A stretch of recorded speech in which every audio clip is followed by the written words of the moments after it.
absolutely. I mean, there is Islamophobia, there is racism, there is just plain old ignorance, right? There's Zionism. All of that is here, and this is what I'm talking about when I say that my privilege comes with a certain set of responsibility, and you have privileges as a Palestinian Christian living in the diaspora. I have a different set of privileges, or some of the same privileges and additional privileges by being very white passing, right? By being born here, by having citizenship here, by being a priest, right? My priesthood brings with it some privileges and some responsibilities as well. And so I take those very seriously. And I think that it means that I have to do this work. I am called into this work in a way that I have to answer if I am going to continue to call myself a disciple of Christ, because that's what we do as Christians, is we answer that call. We say, yes, Lord, here I am. Hey friends, welcome to the podcast. Here in this episode, I have a conversation with Leyla King, a Palestinian-American who's part of the Palestinian diaspora in the US. She's a Palestinian Christian, Episcopalian priest, and author. Specifically in this episode, we discuss her recently published book, Daughters of Palestine, a Memoir in 5 Generations, a very heartfelt, immersive book that tells a story of faith, of love, of resilience, that is shown through her family, especially 5 generations of women. The book tells their story from the perspective of those women and of their journey as Palestinian Christians out of Palestine during the Nakba of 1948, all the way to Layla's story right now in the US. A very beautiful story to tell, a very powerful book. Highly recommend Daughters of Palestine. We discussed the book in this conversation and also the story of her family, the idea of this persistent love that is relentless, that is hopeful, that needs to continue in our pursuit of justice in Palestine. And also, we discussed the importance of listening to Palestinians, the importance of listening to Palestinian Christians, and specifically of listening to women and the perspective of women and the beauty and the power of the story that the woman could tell. I really enjoyed this conversation, a highly beautiful and impactful conversation. I hope you would enjoy it. Here's my conversation with Leyla King. Hi, Leyla. It's so good to have you here at the podcast at Across the Divide. Thanks. It's good to be here. Thanks for the invitation. Yeah, I just finished going through your first book, Daughters of Palestine, a Memoir in 5 Generations. Just got published. I just noticed that it was published in July, 2 months ago. So we're gonna talk about the book. But thank you for this work. Thank you for just telling this beautiful story about your family's history, 5 generations of women, and the story of this Christian Palestinian family. But before we do that, I'm kind of interested, and I think the audience would be interested to know about your story and those 5 generations going back to the 1920s. I think that's where you begin. So if you can just tell us briefly a good summary of your family's history.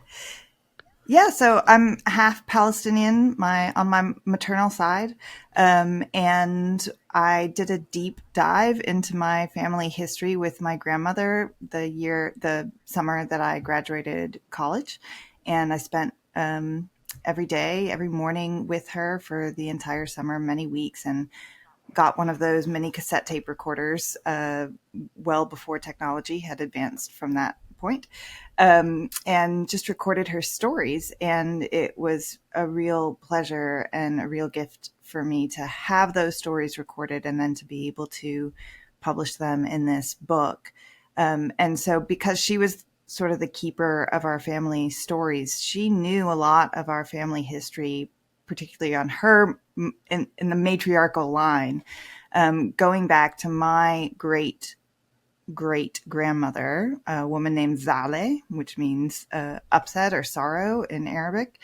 And Zaleh was born in a town called Shafamar, which is, I think you might know better than I do, about 12 miles outside of Haifa. And she was born in the late 19th century, actually. So and then the sort of matriarchal line flowing from her through my great grandmother Anissa, my grandmother Bahi, my mom May, and then to me. And actually, I have a daughter now too, who's about almost 11 years old. So she's the sixth generation of daughters of Palestine. And yeah, my great grandmother grew up in Shef Amr, but got married and eventually settled in Haifa with her husband, where my grandmother grew up and was married herself right before the Nakba. So she was married in January 1948, and they were forced to flee in April of 1948. My grandmother was pregnant with my mom at the time. It was her first child, and they fled to Beirut and then on from there. So the book tells all of these ancestors' stories and how the impact of the Nakba particularly really changed their lives and changed the course of their lives, right down to how it affected me in the long run and how it continues to affect me and my own daughter. And so now you live in Texas, so you're Yes. what we call part of the Palestinian diaspora, and Yeah. and also from a Palestinian Christian family. Yeah. How has your family related to Palestine and that kind of exodus of your family? By the way, we have interviewed so many Christians or Palestinians who share a very common story about the Nakba, about this kind of Yeah. dispossession and so on, and creates a very unique dynamic how you understand yourself in relation to Palestine. So how does that Nakba story of dispossession affect you and your identity as someone who's also Texan American? If people are watching the video, you're white passing, and so how do Yeah. these kind of that history and culture and identity kind of play a role in who you are? Yeah, that's a great question. And I came to the understanding of my own identity quite late in life. I didn't even really realize I was Palestinian until I was in my early teens. And I didn't really begin identifying as Palestinian until I was later in my teens and into my 20s. So it has been an ongoing journey. I find that knowing what happened to my family, I can then look back at how my grandmother was in the world before she died, how my mother is in the world, even how I am in the world. And I can see how that generational trauma, but also the faith and the hope that got handed down through that trauma have shaped us into the women that we have become. I would say it has shaped my priesthood as an Episcopal priest in addition, because those are all part of my identity, right? So that sense of connection to the land, I definitely feel, even though I've literally never stepped foot on a piece of soil in Palestine. And if I had never known that I was Palestinian, would I still feel that? I don't know. But I certainly do feel it now. I feel a real connection to my people as they exist, whether they exist in Palestine or in the diaspora. There is a bond that I feel with fellow Palestinians that I feel like is invincible, that nothing can break it. And that makes it hard to live in the world right now, especially as an American, as we see how involved America is in the starvation and degradation and oppression and Yeah, yeah, murder of our yeah. people. You know, I mean, it puts us in an untenable position, and yet this is where we are. Yeah, and that's you're an American now and part of this empire that is causing so much harm. Right, Yeah, right, yeah. I mean, that's something I've been struggling with because I'm an immigrant to this country who right. um, fell for.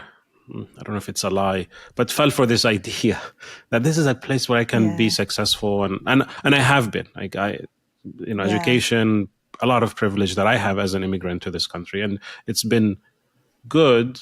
There's always had that tension of this uncritical support for Israel. I think with the last 2 years, it just becomes like so much harder. Like, wait, I right, came to right. pursue something good here for me and my family, but wait, I'm also part of this system I'm paying taxes to do this. So how, for you, but Yeah. also you were born here, your family has been here for a few generations. Yeah, how does that play out for you? Like, I'm sure there's a bit of like a shock or dissonance that you're dealing with. Yeah, I mean it's really compounded by the fact that my grandmother's story, as she told it, I mean, from the time she was a young child, she went to a a Quaker boarding school Mhm. in Ramallah growing up, and she absolutely idolized the Americans that she knew and looked up to and admired, all women, right? Because it was a girls' school, all women, all deeply kind, all really open minded, certainly for the time and the place that my grandmother was living in. And she always thought of America as a kind of paradise, right? As a kind of promised land. And when she finally immigrated, it proved to be that for her. America really was a refuge, a safe haven, a promised land where she could be who she was meant to be and she could flourish and her family could flourish. Um, and that was true for her entire life. And there are moments when I am so glad that she has died. And I hate to say that, but it's true because while there has always been this clear Zionist tension, underpinning of what America is and who America is, to see it come to the fore in such damaging ways to and destructive ways to our people now makes it really, really difficult to claim that American identity with any inch of pride or gratitude. And the flip side of that is that I am American. I was born here. I do have this white skin and I have this knowledge and this story to tell. And that is a point of privilege. And with that privilege comes a deep responsibility, a sort of call and vocation that I also feel. And is a big reason why I wrote this book, why I do this work, and why I am adamant that our church and our society understand what is really going on and work towards changing it. If you think the conversations we are having are necessary, then I invite you to consider becoming a monthly Patreon supporter of the podcast on patreon.com/across the divide. By sustaining our work, you also get access to various kinds of premium content like extended episode conversations, merch discounts, and private meetings with the hosts of the podcast and other Patreon supporters. So help us to continue growing our small podcast and join the beautiful community of Across the Divide by signing up at patreon.com/across the divide. So I have a lot of questions, just that I'm just dealing with right now. What you mentioned about that, your faith and church, and how we work this out. Also, the beautiful kind of perspective of the women, the kind of the feminine kind of story, Yeah. the matriarchal story that you want to tell you're telling in the book. But I just want to pinpoint something because it's tied to this conversation about your identity. So your family's from Shafa Amr, which is very close to Haifa, historically speaking. That is Palestine. So when you say I'm from Palestine, you're saying I am from Shafa Amr. I am from what is today Israel, right? Right. And they you've always had thriving Christian communities in the Haifa area, Shafa Amr area, Right. and Right. continue still some who continue to be in those areas all the way up to Nazareth. But you said in passing that you have never been to Palestine. Yeah. I mean, you could. Right? Like, what's stopping you from going to Palestine? Well, I mean, life is stopping me from going to Palestine right now. I've got 3 kiddos. There's just never been, when I was younger and probably more able to make that kind of trip, I didn't have the money. And Okay, that's fair. now Yeah. when I have the money, I don't have the time or the Sure. place in my calendar. I mean, I will also say that when I was younger, and I probably would have had sort of the opportunity, if not the funds, to do something like that, I sort of didn't want to go because the only opportunities I had to go were with the church and through the church. And I knew if I went through the church, that I would sort of be, I would have to do the holy sites, which of course, like, I'm Christian. The holy sites are important to Mhm. me. But much, much, much more important to me are my ancestral sites. And I certainly didn't have a way. There's no, like, prepackaged tour that you can take that follows the Alweda and Habibi family history. Like, there was no way for me to put that together. And I always felt like if I went through the church, I wouldn't be seeing the things that were really important for me to see. And as much a part of my identity, if not more so, than the holy sites. Yeah, makes sense. There's always kind of this tension that exists for many diaspora Palestinians uh, when it comes to going back, and like, what are we going back to exactly? Like, there's kind of the Yeah. sense of discomfort about going to Israel, and because it's Palestine for you, and I know many who refuse to go back as long as the occupation exists. So there's this kind of a bit of a trauma that is stopping them from going there. Um, so that, I think that's operative in many Palestinians in the diaspora who just have this kind of unease or discomfort from going back.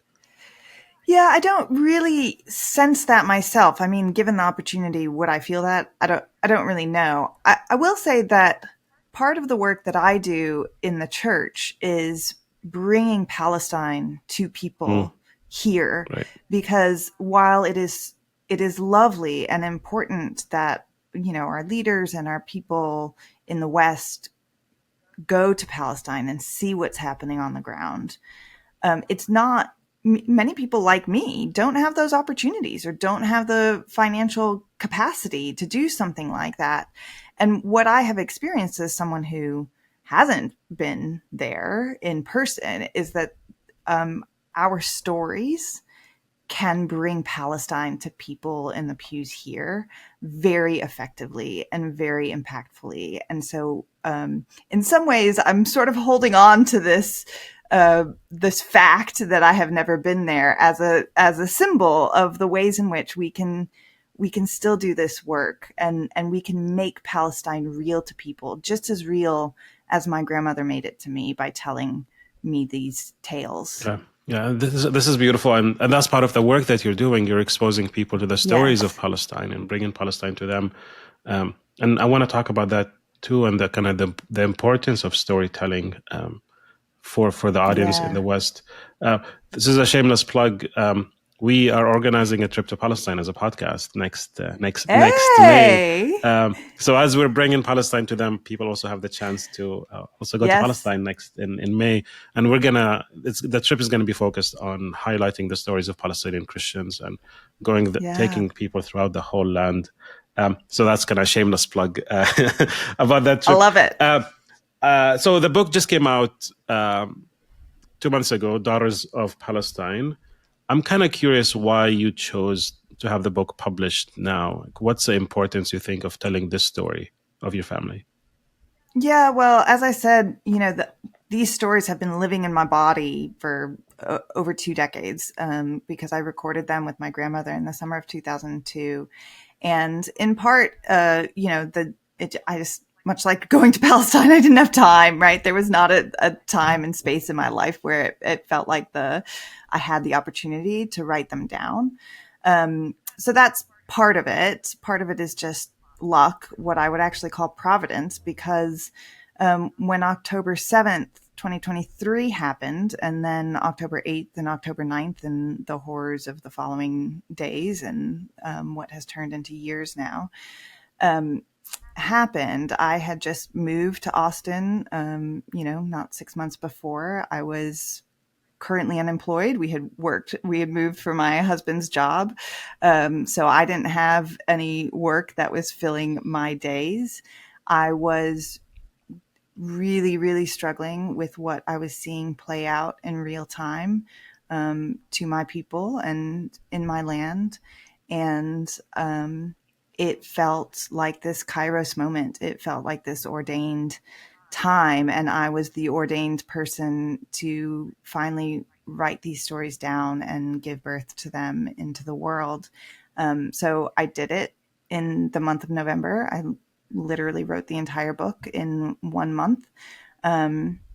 And had a friend who knew an editor at Erdman's who she thought would be interested in these stories. And I reached out and, wrote the book in November. And by, I think, end of February, early March, I had the contract with Erdman's. And then, the publishing date is really up to the publisher. So, but that's why I wrote the stories when I did, because it was, I really think it was the hand of God that created the space for me to do that. I think the woman I had become, the priest I had become by 2023 was the person and the priest that needed to write that down.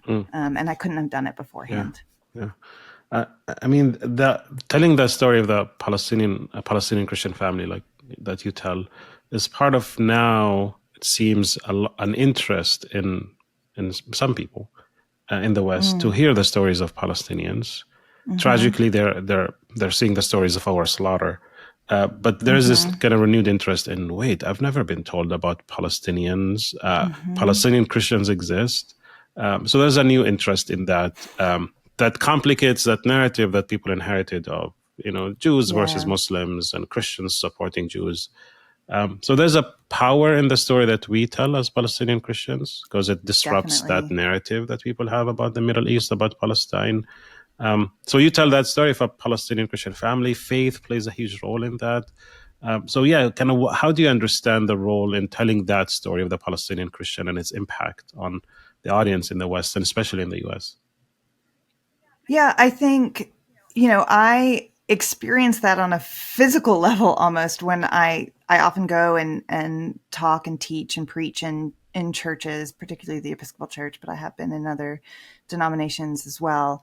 And I experience viscerally that surprise that people feel, because I show up in my collar with my white skin, and the first words out of my mouth are, "This is a picture of me and my Palestinian grandmother, right? I'm Palestinian. Let me tell you their story." And for a lot of people, I mean, it's getting better now because, as you say, there is more general interest.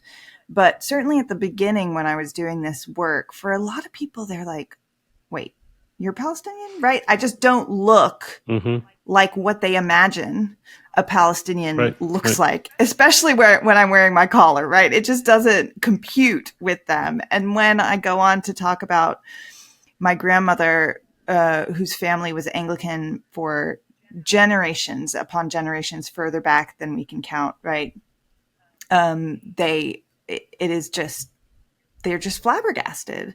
And it opens up space to have a different conversation than the conversation about the debate about Palestine and Israel, how that conversation usually goes. It just opens up this space because people feel like I am one of them.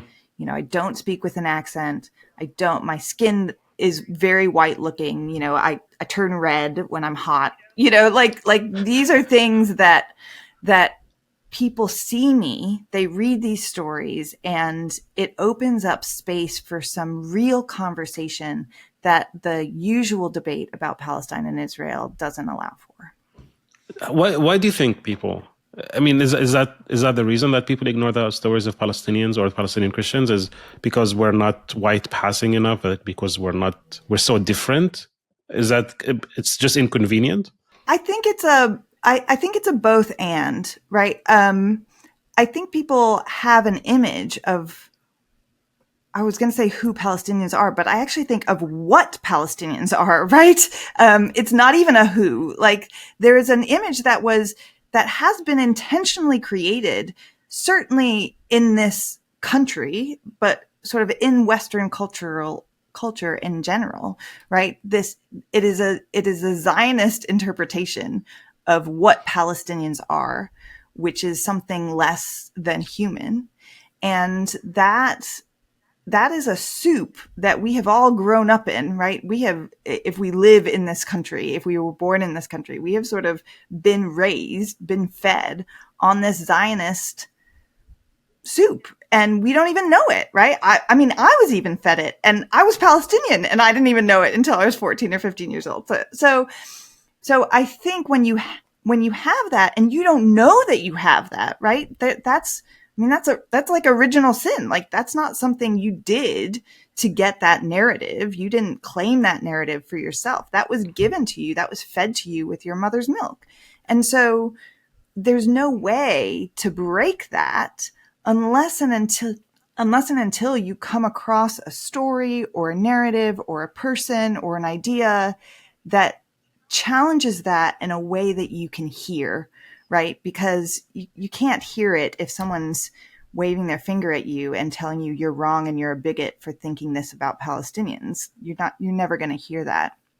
But if someone shows up in your life or someone tells you a story that engages you and makes you rethink or reconsider what you always thought was true, again, all of a sudden space opens up and we can start having a real conversation. Do you think there's an element of anti-Arab or anti-Muslim bigotry that is operative here? So when the Palestinian Christian comes to the scene, it's like, oh, we can receive the Palestinian Christian, but if they're Muslim, then there's a bit of a hesitance. Oh, absolutely. I mean, there is Islamophobia, there is racism, there is just plain old ignorance, right? There's Zionism. All of that is here, and this is what I'm talking about when I say that my privilege has comes with a certain set of responsibility. And you have privileges as a Palestinian Christian living in the diaspora.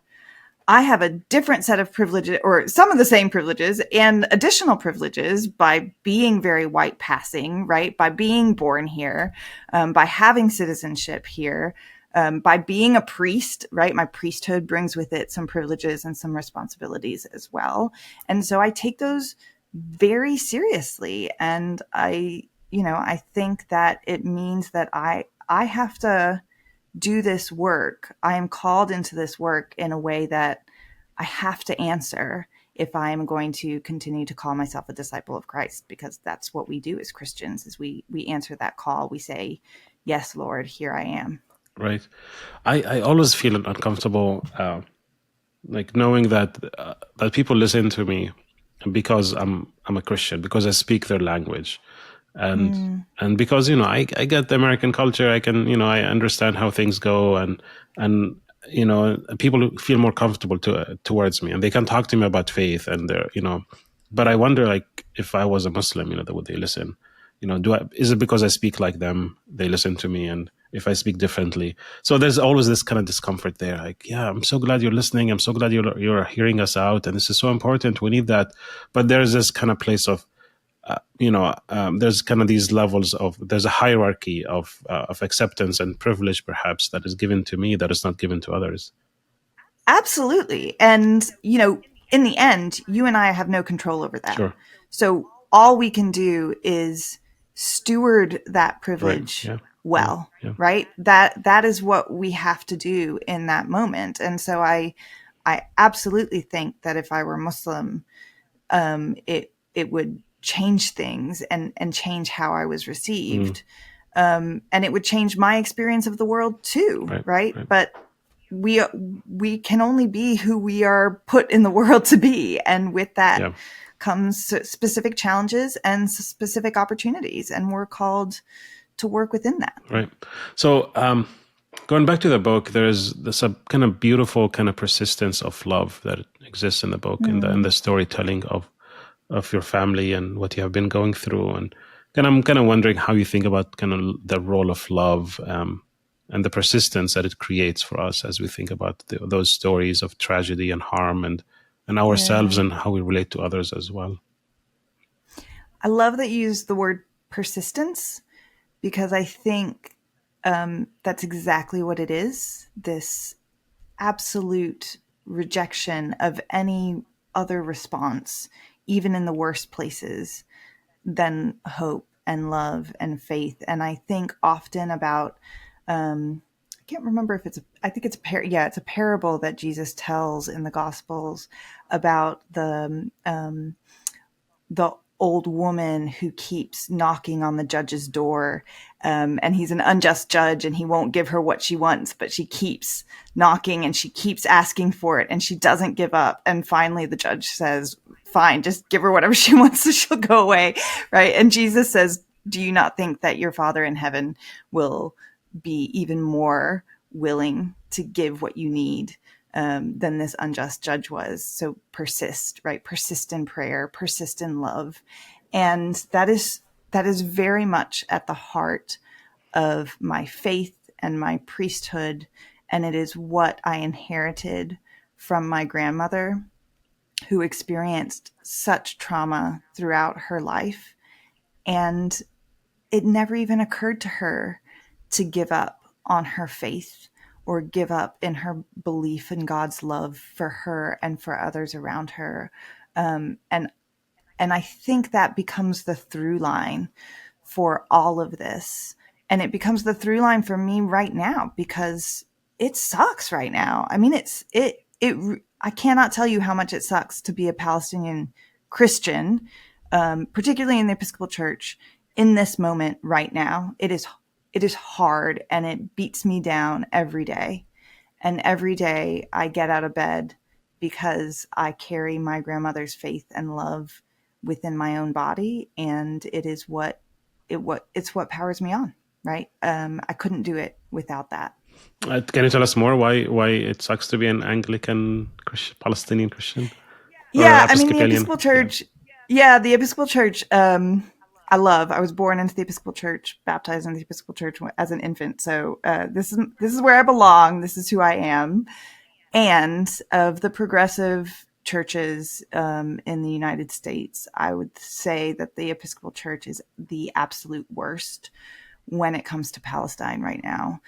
So the church has betrayed me many times since I've become aware of my Palestinian identity, but never as badly and never as painfully as it has in the past 18 months, 2 years, since October 7th. So, that's not to say that there aren't really lovely, good, dear people in the Episcopal Church. There's a lot of them. A few of them are even bishops, but by and large, the Episcopal Church has a really terrible track record of listening to Palestinians, Palestinian Christians, and standing in solidarity with us.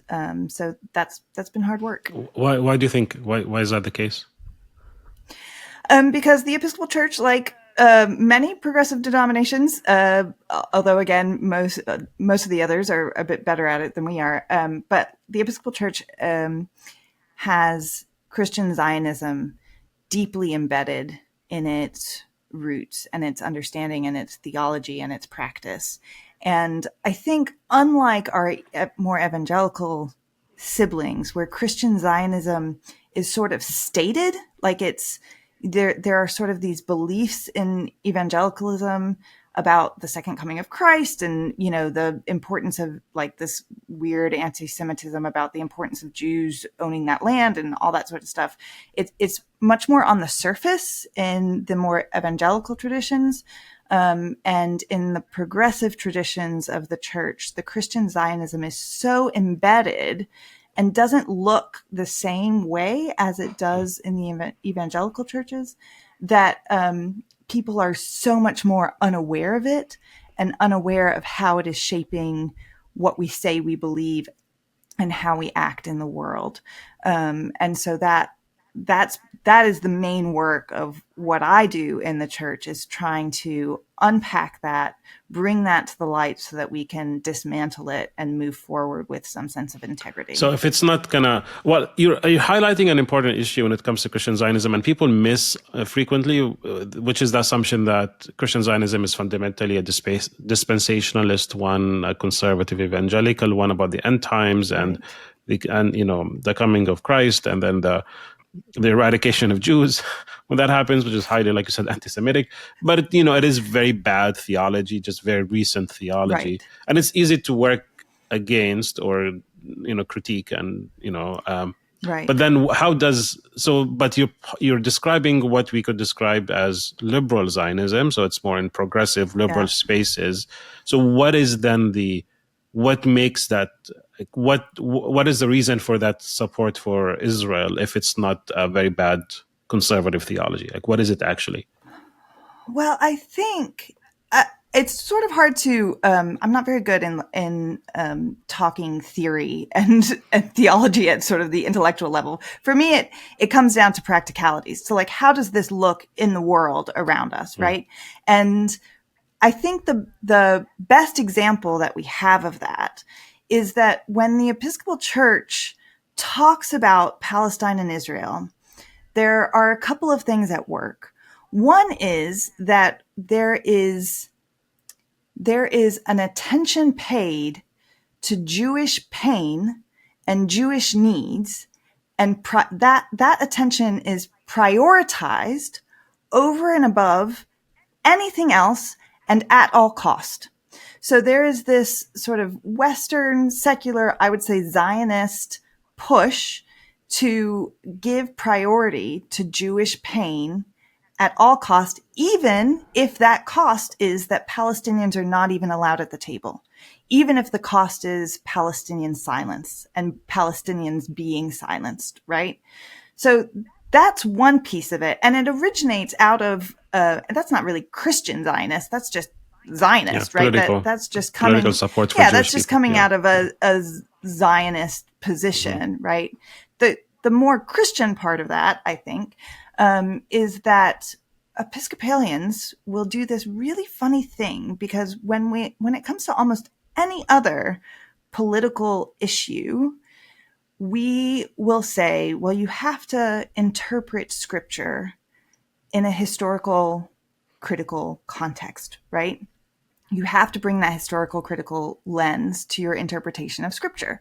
So if you look at, some of the Old Testament verses about wearing polyester, right? Like, we don't do that, or eating pork, right? Well, we don't abide by those rules because we understand that was written in a particular context, and that context no longer applies to us, right?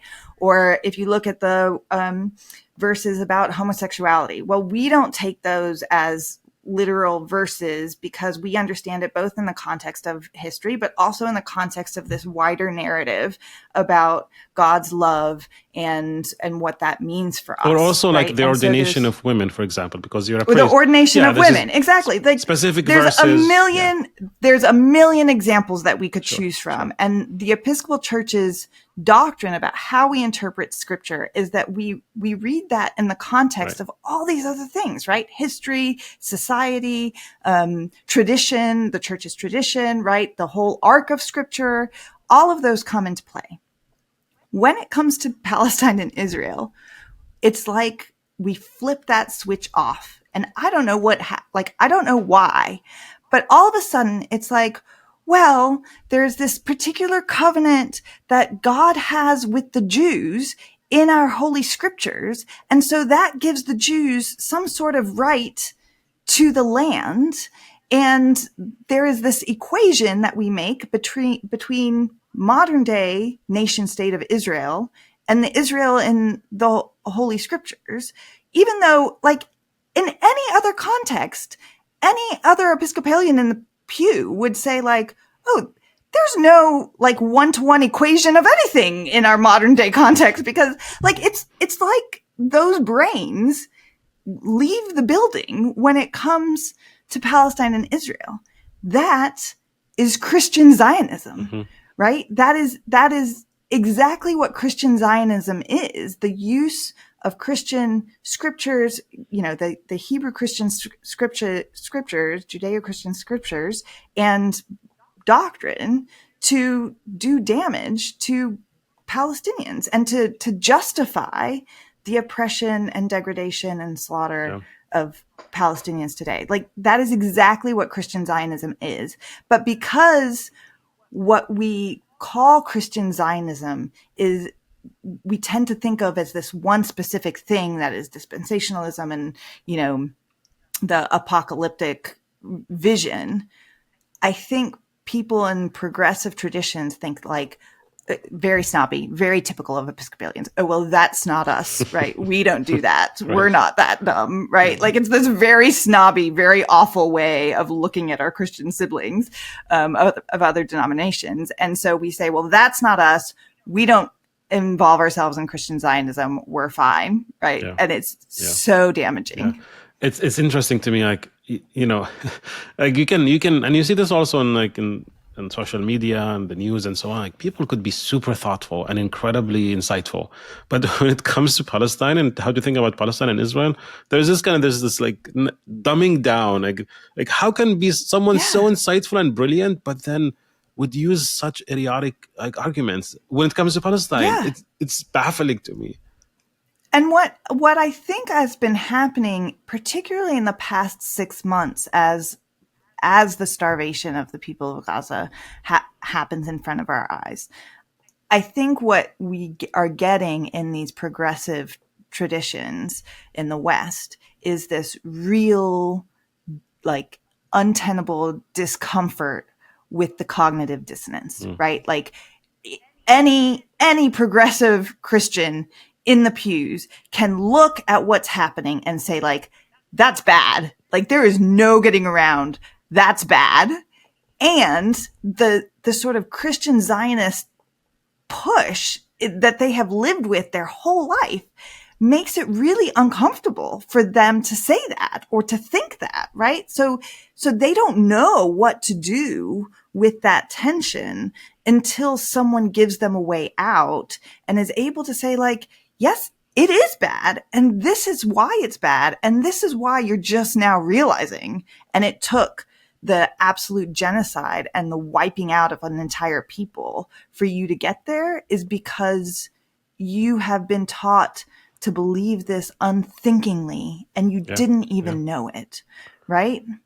And that's where the redemption comes in, I hope, because I don't know where Yeah. else, I don't know how else redemption comes into this disaster and mess, but maybe it's there. Yeah, I think it's like as if people have been conditioned. Like, if you're an American, then you have been Yeah, conditioned to be a Zionist. It's like the air that absolutely. people breathe. And you can be progressive on so many Absolutely. issues, but when it comes to Palestine, accept Palestine. But Yes. but also on the flip side, and because I'm also thinking about our audience, and many in the audience is also evangelical and conservative, and your Yeah. experience as well has been real for them as well, even though they're on the other side of the aisle, Yeah. if you will. Yeah. Who Yeah. who would It's like, we grew up in these spaces where we're told this is how we live our lives. We're good people. We're pro-life. We care about everyone. We Mm-hmm. love our neighbors. We love our enemies.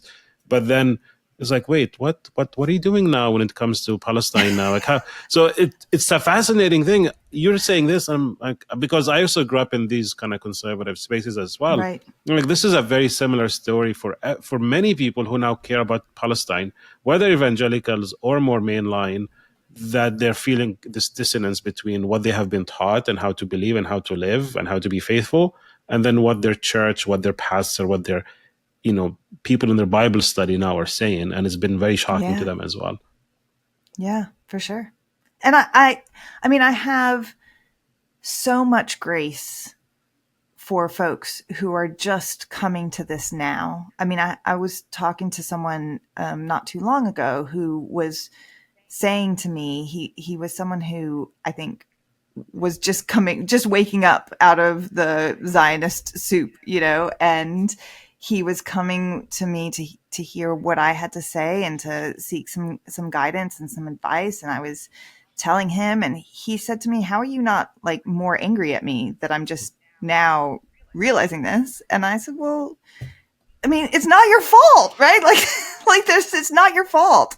So I have so much grace for folks who are doing that and coming to that realization. The people I don't have grace for are the ones who have been to Palestine and Israel, who have, who should know better, who don't have the excuse of not having the opportunity to wake up from that, and are still refusing to prioritize the voices that have been silenced for so Yeah, long. or 2 years later, and they're still quiet and silent about the Yeah, genocide. It's like, exactly.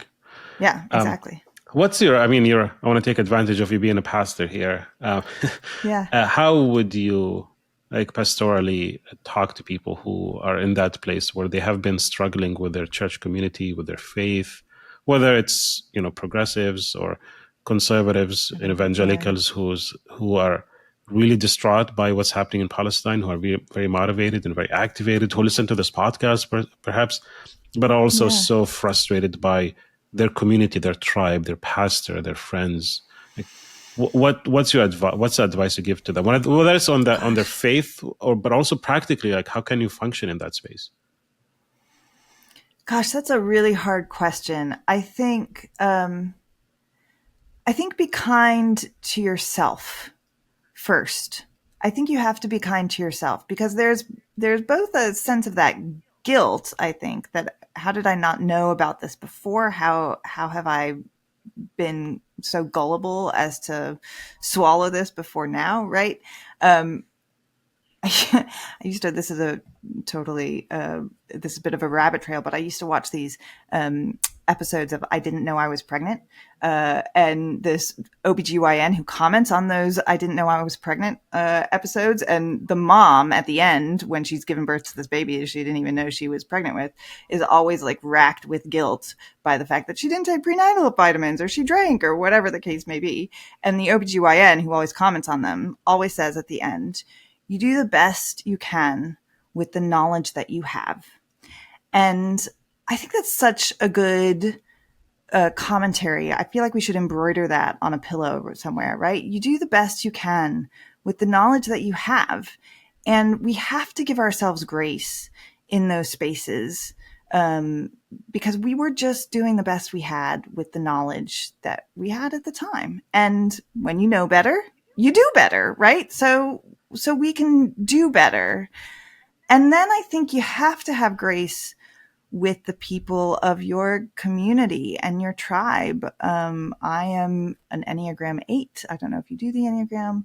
I am married to an Enneagram 9. We see the world very differently. He's much more of a loyalist than I am. I'm like, burn it all down. If you piss me off, right? Like, just burn it down. And he's very much more willing to see different sides of a problem or an issue. And he's taught me a lot about the grace that we have to have with one another. And it goes back to that idea of persistence, right? I think burning it all down is rarely a good idea. It maybe in some cases it's necessary, but not all. Definitely not all. And I think we have grace with one another. And once we are awakened to know better, we can continue to share, like find Palestinian Christian stories, tell them to the people who haven't heard them yet. Buy my book. Talk about shameless plug. Buy my Yes, book yes. for your Christian evangelical pastor. Say like, this book really Yeah. really opened my eyes, and I would love to talk with you about it, right? And so I think we can join in this work together, one relationship at a time, and hold each other in grace. Have a little bit of willingness to meet people where they are, and listen, Yeah. right? It's all about listening and being in relationship with one another. Yeah, I mean, you're taking us back to this idea of that persistence of love, that you Yeah, just exactly. continue in that work, that like ridiculous love that doesn't give up. Yes. That doesn't give up. Crazy Yeah, love. crazy love. Absolutely crazy love, Yeah, right? yeah. I mean, we're as a preacher in the Episcopal Church, we follow the lectionary, and so I'm preaching in a couple of Sundays on the parables of the lost sheep and the lost coin.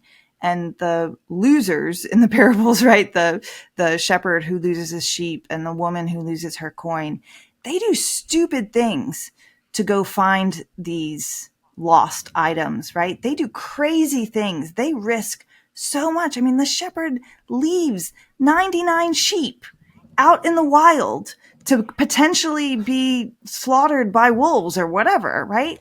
He leaves those sheep to go find this one. Think about what kind of love that takes to risk so much for this one. That is crazy. That is crazy love. And that's the kind of love that God has for us.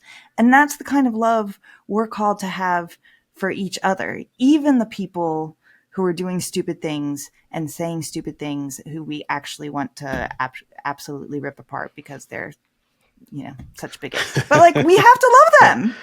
That is what we are called to do. We don't have to like them. We do have to love them. I mean, that's such a good way to put it. I mean, this has been my struggle as well. Also, fun fact: I'm supposedly a 7, but a hard wing 8, like very high 8, and also my wife is a 9, so I can relate. Yeah, so I can relate to what you're saying. Thank God for her 9, because it keeps me in place. Yeah, I love this, Leyla. Just there is a lot of despair and hopelessness that I could feel, and many others feel as well at this moment as well. And there's kind of this radical love of Christ that you're showing us, and it's so important. And there's, I mean, like I say this all the time, like, I'm commanded to love my neighbor and love my enemy. I have no other options here. That's just like a radical idea that we have to follow. Yeah. I feel like, again, my Enneagram 8 coming out, I have to be utterly transparent. I talk like I do this easily and it's like second nature to me. Like, it's not. I find it really hard. The despair is constantly knocking at my door too. The anger, the fury, I can't even call it anger. The fury is like just barely kept in check. And it is only by the grace of God that I am able to do it at all. So it's, I get that it is hard. It is hard. And I don't want to make light of that or pretend that it's not, or pretend that I'm some sort of expert in it, because I'm not. I struggle with it every single day, every single moment. Thank you for that. Thank you for that honesty. It's important. And people keep thinking that, why, they're always surprised by how like patient we Palestinian Christians are, or, that we keep telling the story. I'm like, but we're very angry as well. Like, we're very frustrated. But we say this because telling the story is so important, and it's transformative. I've seen it in my life. Your book does this in a very beautiful way as well. As we wrap up, I just want to kind of ask you this question. Something we try our best at the podcast to do, which is to make sure that we have a kind of balanced gender kind of representation on the podcast as much as we can. I love your book because it tells us stories of women and the faith of these women, and that's a beautiful thing and very refreshing, and I highly, highly recommend this book. Just the way that the story it's telling, it's very immersive, it's very, very personal, and the way that faith and politics come into those stories is just so beautiful. But I'm kind of curious to know, like, why did you focus on telling the story from the perspective of women, and kind of the power of that, especially for those of us who are used to men talking all the time? Like, what is so different and special about this perspective?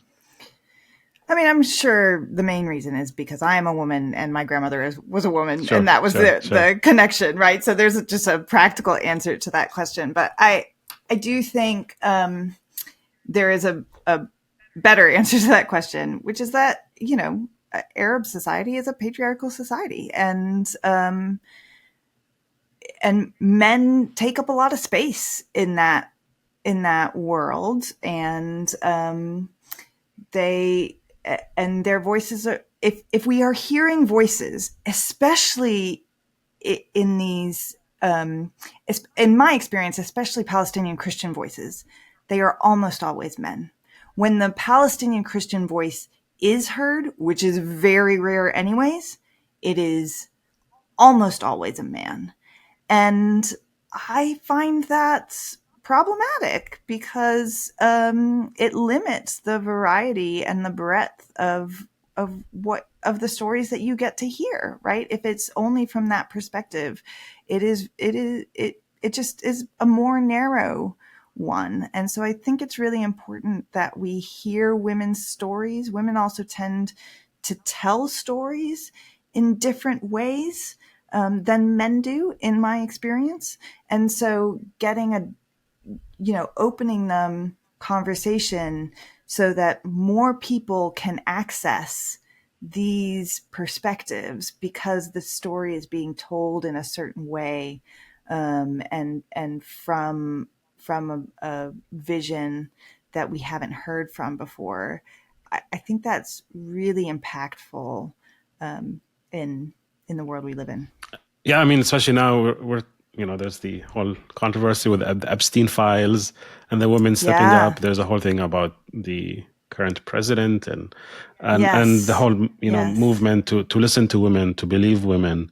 And so this comes at a Yep. very Yep. kind of beautiful time now, especially a very critical time in how we're having these conversations, and especially when it comes to a lot of problems in the church and abuse in the church. So to listen to women is very powerful on its own. But also something cool about those stories is the role of faith in the stories of Yeah. these women. And I think it is different than, I think, the way that faith plays out maybe in the lives or the presentation of men. I don't know how you kind of see this, but there's the identity of being a woman, and faith plays a very beautiful role here that is very special and unique. Yeah, absolutely. I think that's true. And that's what I was trying to get at. It's not just being Palestinian Christian. I think being a, a Palestinian religious person, because those religious spaces tend to be so dominated by men. And so how faith is interpreted and experienced, how scripture is interpreted and experienced, gets expressed through only that male perspective. And I think women's experience of faith and of God is, especially in our culture as Palestinians, is strikingly different.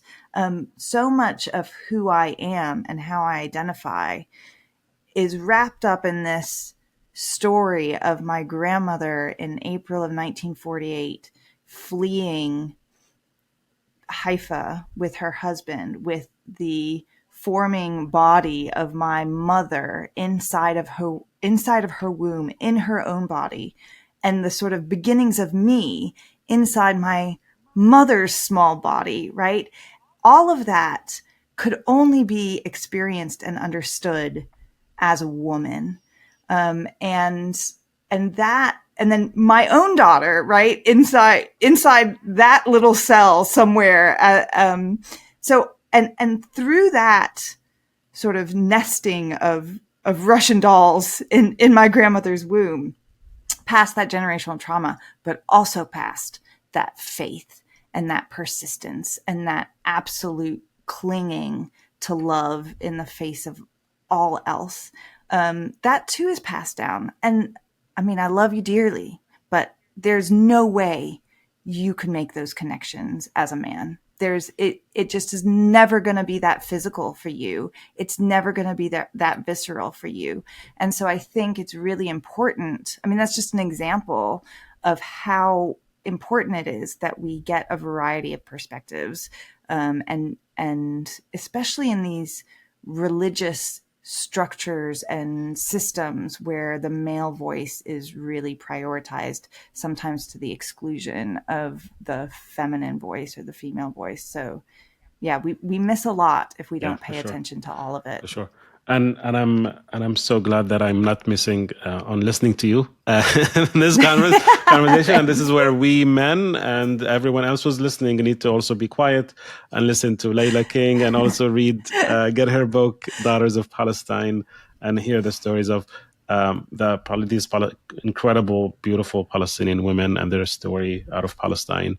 Leyla, thank you so much. This has been really beautiful. Thank you, Really, Daniel. really I love grateful it. for the work you're doing and for this beautiful voice. And yeah, this kind of call to persistence and to grace and to love, I think is super beautiful and super necessary for us. So thank you so much.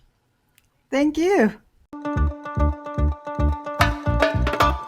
Thanks for tuning in to this episode of Across the Divide. We are so grateful for your support and interest. The hosts of this podcast are Daniel Bannoura, Jennifer Madrand, and myself, Abir Shhali. Salim Anfous is our producer. Our theme music is composed by Charlie Rishmawi. To help sustain the work of this podcast, please consider becoming a financial supporter of Across the Divide.